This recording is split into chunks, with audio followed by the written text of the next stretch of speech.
Good morning. My name is Father Rayappa, and you are watching my series of talks on planet Earth. This episode is segmented number 9. I'm going to talk about mountain building in general, in a special way, the building of Himalayas, the big mountain chain in the world. How it is made, that is the story, what I'm going to tell you in this segment. The Himalayan range has many of the Earth's highest peaks, including the highest Mount Everest. The Himalayas include over 50 mountains exceeding almost 24,000 feet in elevation, including 10 of the 14 24,000 feet peaks. By contrast, the highest peak outside Asia, Aconcagua in the Andes, is only 22,800 feet tall. The Himalayan range is one of the youngest mountain ranges on the planet and consists of mostly of uplifted sedimentary and metamorphic rock. According to the modern theory of plate tectonics, its formation is a result of a continental collision or orogeny along the convergent boundary between the Indo-Australian Plate and the Eurasian Plate. The Arakan Yoma Islands in Myanmar and the Andaman and Nicobar Islands in the Bay of Bengal were also formed as a result of this collision. During the Upper Cretaceous, about 70 million years ago, the north-moving Indo-Australian Plate, which has subsequently broken into the Indian Plate and the Australian Plate, it was moving at about 15 centimeter per year.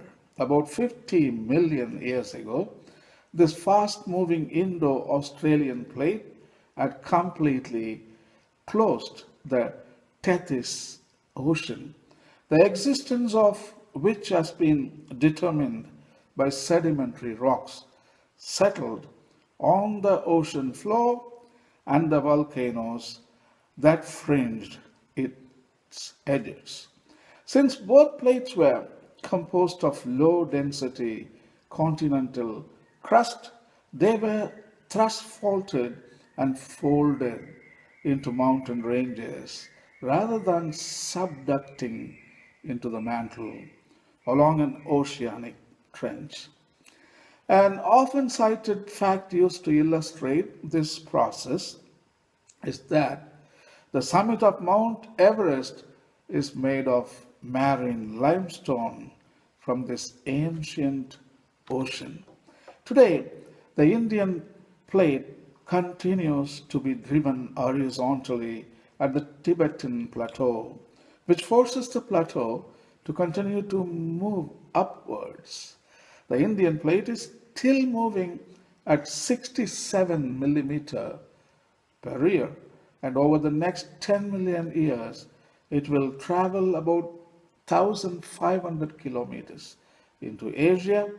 About 20 mm per year of the India-Asia convergence is absorbed by thrusting along the Himalayas southern front.